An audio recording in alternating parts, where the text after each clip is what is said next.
All right, get ready. We're about to jump into a fascinating world today. Oh, I'd say so. We're tackling two of the most influential, and I'd say, yeah, pretty controversial books about power and strategy. Hmm. We've got The Art of War by Sun Tzu and The Prince by Machiavelli. Two classics.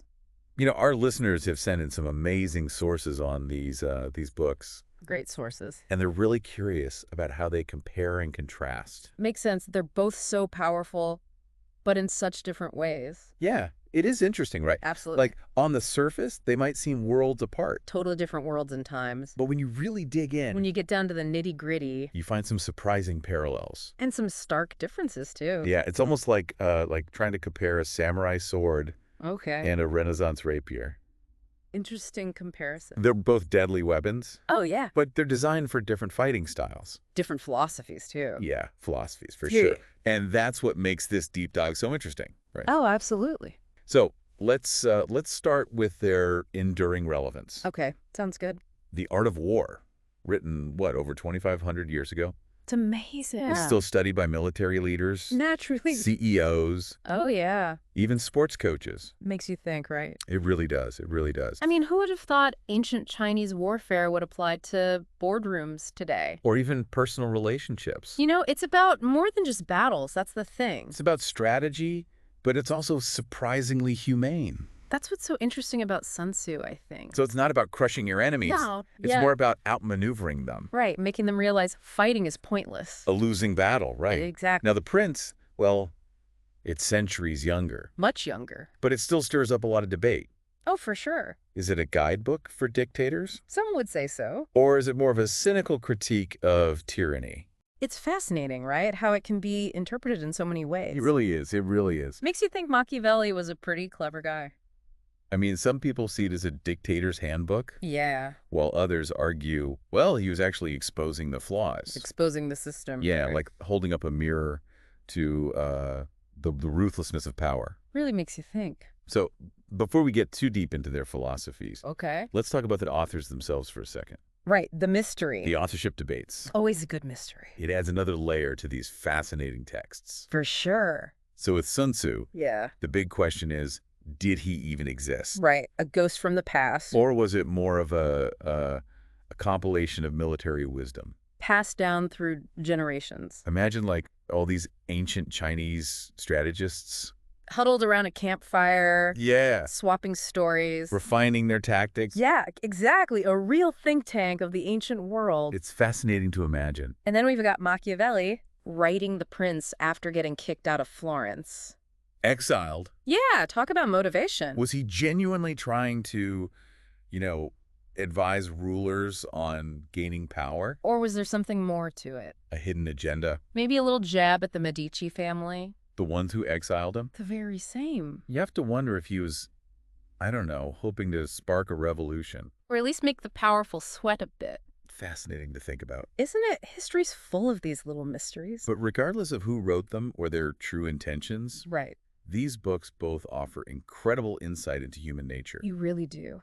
Leadership, strategy, Timeless stuff. absolutely timeless. And one of the most striking similarities Okay. is their emphasis on knowledge. Ron, knowledge is power. Right, but not just any knowledge. What kind then? They both stress the importance of really understanding yourself. Self-awareness, Exactly. Knowing your strengths, your weaknesses. but also understanding your opponent Oh, absolutely. Knowing their game inside and out. and the battlefield, right? Like context, the environment, everything. It's like they're both saying, know the game before you play it. Exactly. So in The Art of War, Sun Tzu really emphasizes understanding the terrain, Right. the weather. Even the psychology of the enemy. It's like he believes a skilled general can use everything to their advantage. Everything is a weapon. So it's not just about brute force. No. It's about using your intellect. Right. Cunning, strategy. Outsmart your opponent. That's the Sun Tzu way. And then Machiavelli in The I Prince, know. he emphasizes understanding the political landscape, Right. Who's who, what they want. the motivations, the desires of the people you rule. It's all connected. It sounds like they both believe knowledge is power, but strategic knowledge yeah, knowing the right things at the right time. and knowing how to use it. So what are some of the key differences in their approaches? Now we're getting to the heart of it. We've talked about the similarities. But where do their philosophies really diverge? Well, one of the biggest differences has to do with their views on morality. Virality. Yeah, and the use of deception. Okay. This is getting interesting. So Sun Tzu, while advocating strategic thinking, he also emphasizes minimizing harm, Okay. winning, but with the least bloodshed possible. It sounds almost counterintuitive for a book about war. It does, doesn't it? Like he's saying winning is important, but not at any cost. Exactly. His focus is on outmaneuvering, Right. ideally without even having to fight. Machiavelli, on the other hand, Machiavelli. is much more pragmatic. You could say that. He argues that a prince has to be willing to use force Oh, yes. and deception. To secure his power. That's where his famous lion and fox analogy comes in. Oh, right, right. The lion being strength, the fox being cunning. The prince needs to be both. So he's got to be fierce Yes. and cunning, Absolutely. able to inspire fear and respect. But also outwit his opponents. Through clever maneuvering. And maybe a little manipulation. So it's almost like Sun Tzu is advocating for a more idealistic form of leadership. In a way, yeah. While Machiavelli is presenting a more realistic Yeah, and maybe a bit cynical. view of how power actually works. That's a great way to put it. Yeah. Yeah, and that contrast is what makes the comparison so fascinating. Two different approaches to power, Both effective, but in such different ways. reflecting different values, beliefs about human nature. Exactly. It's like they're offering us two paths to success, Two roads. each with its own risks and rewards. And that's a great place to pause Okay. before we dive into the next part of our deep dive. Sounds good to me. We'll explore these approaches in more detail with some specific examples. Looking forward to it. And we'll see how these ancient ideas might apply to us today. All right. Stay tuned, everyone. We'll be back. Welcome back to our deep dive. Comparing Sun Tzu's The Art of War and Machiavelli's The Prince. We've been talking about these two master strategists Two giants in the world of strategy. and how their wisdom still applies today. Timeless, really. It really is. And one of the things that's come up again and again is this idea that whether you're talking about a battlefield or a boardroom, Right. leadership requires understanding strategy, Sure. but also understanding human nature. Right. How people behave. Exactly. How they respond to power, how leaders can leverage that. And that's where these books really come in, right? Oh, absolutely. They offer these incredibly insightful observations About how people tick, how they work. how they respond to power and how those in power can use that. Yeah, fascinating stuff. So let's dig a little deeper into some of the strategies they talk about, Right, sounds good. starting with Sun Tzu's idea of winning without fighting. A classic. It's an idea that I think it appeals to a lot of us It makes sense. who wants conflict if you can avoid it. Right. Nobody wants to fight if they don't have to. It's about achieving your objectives with the least amount of conflict. And that's what Sun Tzu emphasizes. Diplomacy, intelligence, positioning. So you're saying victory can be achieved before any blows are even struck, In many cases, yes. like setting up the chessboard. So Exactly. you've already checkmated your opponent before they've even moved. And that idea of thinking ahead of preparation, we see that in Machiavelli, too. Oh, yeah. Oh, yeah. He stresses planning, anticipating problems, building a solid foundation. So they both agree on that, being proactive, anticipating threats and opportunities, Absolutely. and adapting. Right. Oh, absolutely. But there's a difference in how they approach adaptability. Okay. I'm curious, how so? Well, Sun Tzu advocates for flexibility, like water, Okay. adapting to any container. Going with the flow, Machiavelli, though, he's all about decisiveness, control. like a rock. Exactly, firm and steady. The Sun Tzu's more about using the enemy's energy against them. Right, turning their strengths into weaknesses. Well, Machiavelli, he wants to project this image of strength and unwavering control. It's a different approach, but both effective.